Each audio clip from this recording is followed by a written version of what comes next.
Chapter 21. Stories of V.H. Thakur, Anantrao Patankar, and the Pandharpur Pleader. In this chapter, Hemad Pant relates the story of Vinayak Harishchandra Thakur, B.A., Anantrao Patankar of Pune, and a pleader from Pandharpur. All these stories are very interesting, which, if very carefully read and grasped, will lead the reader on the spiritual path. Preliminary. It is a general rule that it is our good luck in the form of accumulation of merits of past births that enables us to seek the company of saints and benefit thereby. As an illustration of this rule, Hemad Pant gives his own instance. He was a resident magistrate of Bandra, a suburb of Mumbai, for many years.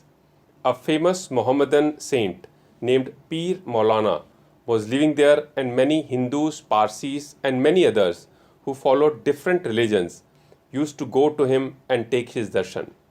His mujawar, priest by the name of Yunus, pressed Hemad Pant many a times for going to see him, but for one reason or the other he was not able to see him. After many years, his turn came and he was called to Shirdi, where he was permanently enrolled in Sai Baba's Darbar. Unfortunate fellows do not get such contact of the saints. It is only the fortunate ones that get it. Institution of Saints. There have been illustrations of saints in this world from time immemorial. Various saints appear, incarnate themselves in various places to carry out the missions allotted to them. But though they work in different places, they are, as it were, one. They work in unison under the common authority of the Almighty Lord and know fully well what each of them is doing in his place and supplement his work where necessary. An incident illustrating this is given below. Mr. Thakur. Mr. V.H. Thakur, B.A., was a clerk in Revenue Department, and he once came to a town named Vadgaon near Belgaon, South Mysore country, along with a survey party. There he saw a Canary's Saint Appa and bowed before him. The saint was explaining a portion from the book Vichar Sagar of Nishchal Das, a standard work on Vedanta, to the audience. When Thakur was taking his leave to go, he said to him, "You should study this book. If you do so, your desires will be fulfilled, and when you go to the north in the discharge of your duties in future, you will come across a great saint by your good fortune, and then he will show you the future path and give rest to your mind and make you happy." Then he was transferred to Junar, where he had to go by crossing Nahane Ghat. This ghat was very steep and difficult, and no other conveyance other than a buffalo was of use in crossing it. So he had to take a buffalo ride through the ghat, which was much inconvenient to him. Thence he was transferred on promotion to Kalyan, and there he got acquainted with Nana Sahib Chandorkar. He heard much about Sai Baba from him and wished to see him. Next day, Nana Sahib had to go to Shirdi, and he asked Thakur to accompany him. He could not do so, as he had to attend the Thana civil court for a civil case. So, Nana Sahib went alone. Thakur went to the Thana, but there the case was postponed.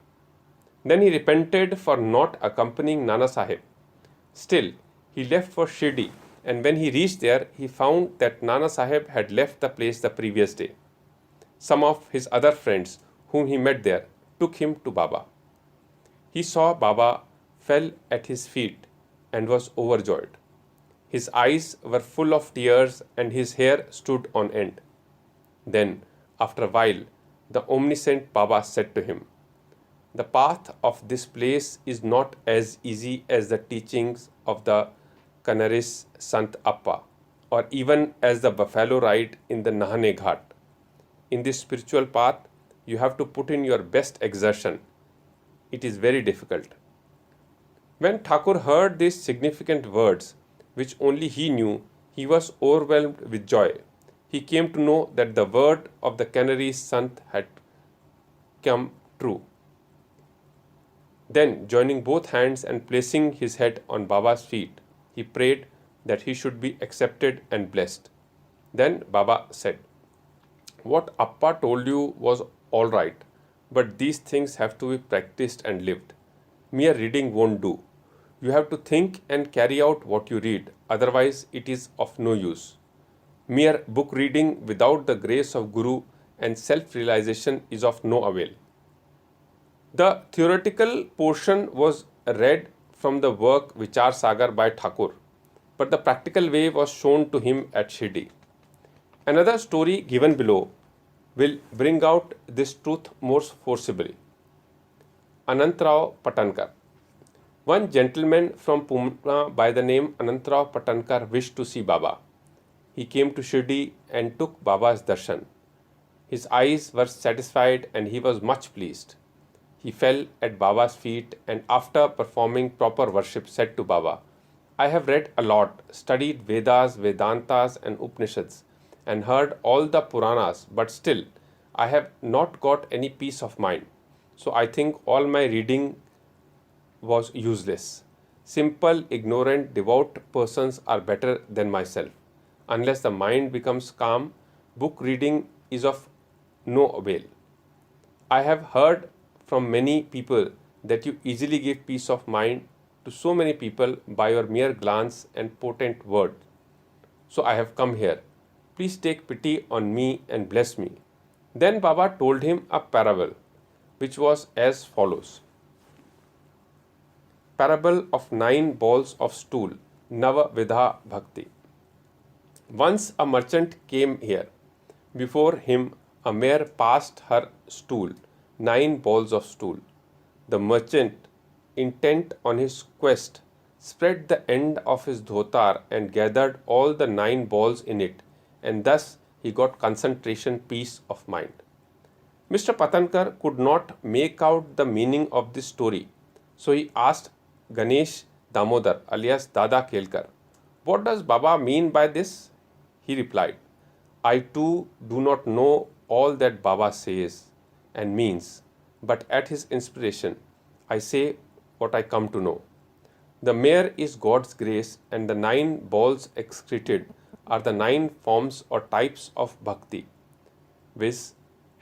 First Shravan, hearing, second Kirtan, praying, third Smaran, remembering, fourth Pad Sevan, resorting to the feet, fifth Archan, worship, sixth Namaskar, bowing, seventh Dasya, service, eighth Sakhyam, friendship, ninth Atmanivedan, surrender of the self. These are the 9 types of bhakti. If any of these is fully followed, Lord Hari will be pleased and manifest himself in the home of the devotee. All the sadhanas, viz. Jap, vocal worship, tap, penance, yoga practice and studying the scriptures and expounding them are quite useless unless they are accompanied by bhakti, devotion, knowledge of the Vedas or fame as a great dhyani, and mere formal bhajan worship are of no avail. What is wanted is full devotion. Consider yourself as the merchant or the seeker after truth and be anxious and eager like him to collect or cultivate the 9 types of devotion. Then you will attain stability and peace of mind.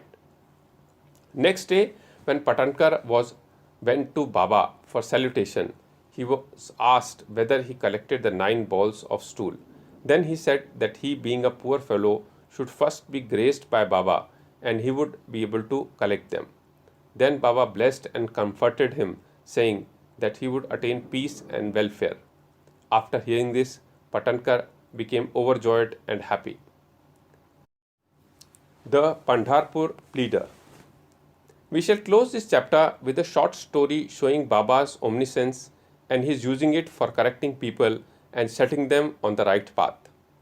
Once a pleader from Pandharpur came to Shirdi, went to the masjid, saw Sai Baba, fell at his feet and without being asked offered some dakshina and sat in a corner eager to hear the talk that was going on.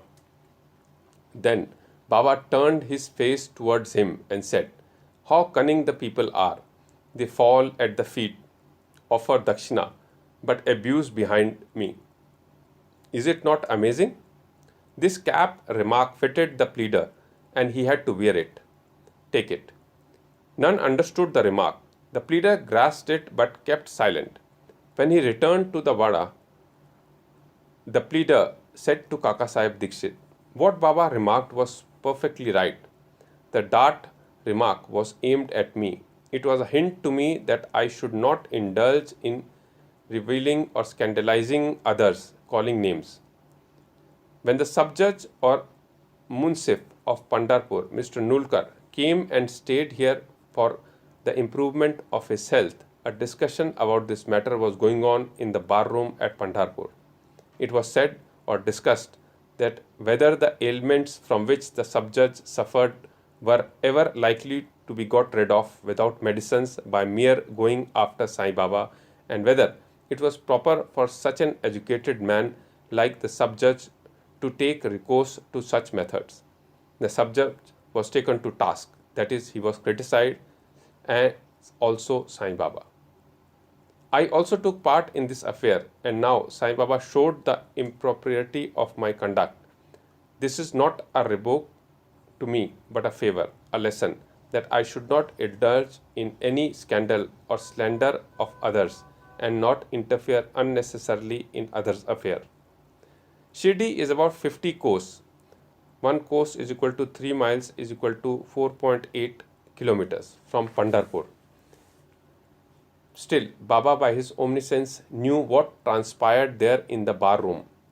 The intervening places, rivers, jungles and mountains were no bar to his all-perceiving sight, and he could see or read the hearts of all, and there was nothing secret or veiled from him. Everything far or near was open and clear to him as broad as daylight. Let a man be far or near, he cannot avoid the all-pervading gaze of Sai Baba. From this incident, the pleader took the lesson that he should never speak ill of others or unnecessarily criticize. Thus, his evil tendency was completely got rid of, and he was set on the right path. Though the story referred to a pleader, still it is applicable to all.